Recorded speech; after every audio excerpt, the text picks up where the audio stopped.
Loire-Océan. 8h14 sur France Bleu Loire-Océan. Bertrand Pidance, Alain à vélo est l'invité de France Bleu Loire-Océan ce matin. Secrétaire départemental du Front National en Loire-Atlantique. Bonjour Alain à vélo. Bonjour. Votre permanence de Varade a été saccagée le week-end dernier. C'était dans la nuit de dimanche à lundi. D'autres permanences ont été saccagées ? Alors, longtemps, le Front National de Loire-Atlantique n'a pas possédé de permanence. Nous en avons ouvert deux, l'une à Varade et une autre dans la métropole nantaise, sur la commune d'Orvaux. Il se trouve que les deux ont été saccagés à des degrés différents, cela dit, dans la nuit de dimanche à lundi. Celle de Varade a été effectivement souillée. Il y a eu intrusion dans les locaux.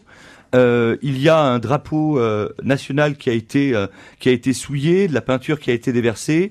Quant à celle de Nantes, donc la même nuit, eh bien, elle a été elle aussi attaquée. Il y a particulièrement de la peinture qui a été dispersée sur les murs. Vous vous sentez menacé ? Vous avez pris des mesures de surveillance ? Alors évidemment, nous avons fait constater ces dégradations par la gendarmerie à Varade. J'ai informé par ailleurs le commissariat de police. J'ai reporté plainte aujourd'hui pour ce qui concerne la permanence de Nantes. Nous sentir menacés, il n'y a pas lieu de se sentir menacé parce que nous sommes effectivement dans un combat qui est légitime et surtout nous sommes dans la vie, nous inscrivons dans la vie démocratique de notre pays. Simplement, je dénonce évidemment de la façon la plus catégorique et la plus ferme de tels agissements. Il est temps qu'ils cessent parce que... Comment vous les qualifiez, ces agissements ? Eh bien, écoutez, c'est un déni de démocratie, pour ne pas dire des actes qui relèvent du fascisme, puisqu'on empêche un parti qui est légitime de tenir effectivement des permanences, de se situer dans notre département. Donc effectivement, nous nous insurgeons contre de telles pratiques. Vous parlez de fascisme quand des colleurs d'affiches du Front National dans La Manche, c'est le journal de La Manche La Manche Libre qui révélait ça, des colleurs d'affiches du Front National qui mélangent des débris de verre à de la colle pour empêcher les autres. Voilà, qu'est-ce que...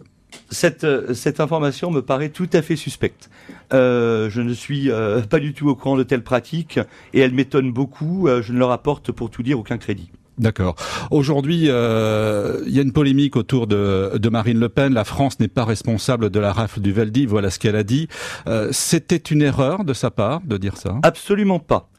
Ce qui est tout à fait sidérant, c'est que le système, pour parler de façon un peu rapide et un peu facile, ait trouvé moyen de s'insurger contre un tel propos, qui, je le rappelle, était la position de la France, du président de Gaulle, du président Pompidou, du président Mitterrand encore.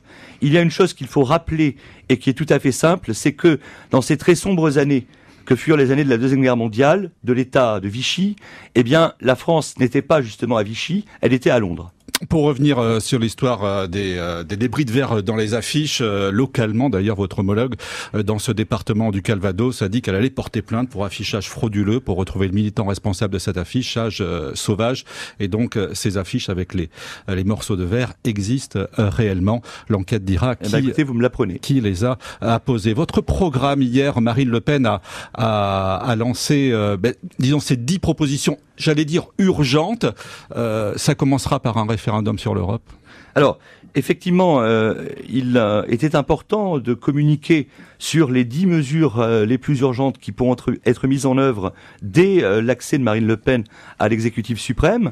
On le sait, l'une des conditions de l'application du projet de Marine Le Pen, c'est la sortie de l'UE. Cela va demander un certain délai parce que nous entrerons tout d'abord dans une phase de négociation. Il ne s'agissait pas évidemment de nourrir l'idée selon laquelle il n'y aurait pas des mesures qui seraient prises immédiatement. Il y a en effet toute une série de mesures qui peuvent être prises immédiatement sans attendre l'issue de ces négociations qui seront suivies d'un référendum sur la sortie de l'UE. Donc on sort pas, on ne sait pas encore. D'ailleurs François Asselineau vous le dit, il dit voilà, Marine Le Pen n'est pas claire sur la question, quoi. Ah, écoutez, elle est parfaitement claire.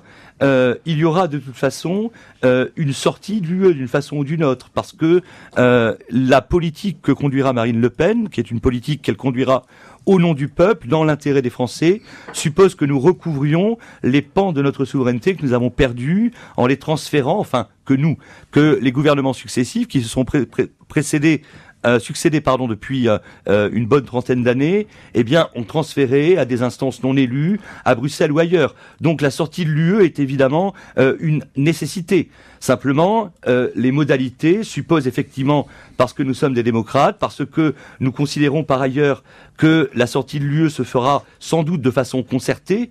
Je pose simplement la question, que peut-il demeurer de l'Union européenne si la France en sort? Eh bien, nous passerons par les voies démocratiques de la négociation et du référendum. Donc, dans ces 10 mesures urgentes, le rétablissement du contrôle aux frontières, l'expulsion des fichiers S, donc les personnes surveillées, il y a aussi des mesures sur les impôts, la retraite à 60 ans, 48 annuités, l'abrogation aussi de la loi travail.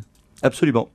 Ce sont effectivement des mesures d'urgence qui peuvent être prises donc sans que n'aient encore abouti les négociations et le référendum de sortie de l'UE. Ce sont des mesures effectivement qui sont d'une part de bon sens et d'autre part donc qui effectivement ne sauraient souffrir le moindre délai dans leur application. Alain Vélo, le secrétaire départemental du Front National, juste une dernière question sur Michel Huneau, ancien député centriste de Loire-Atlantique, qui serait candidat à Front National dans les Bouches-du-Rhône, d'après des militants de ce département. C'est un faux, un tox, il y a des contacts qui ont été pris, vous savez? Alors effectivement, le secrétaire départemental de Loire-Atlantique que je suis n'est pas au courant de cela. Néanmoins, j'ai entendu effectivement la rumeur circuler à plusieurs occasions. Je ne peux vous répondre de façon claire là-dessus. Mais vous le connaissez, de vous discuter avec lui? Je ne le connais pas personnellement, non. Alain Vélo, le secrétaire départemental du Front National, invité de France Bleu Loire-Océan. Bonne journée à vous.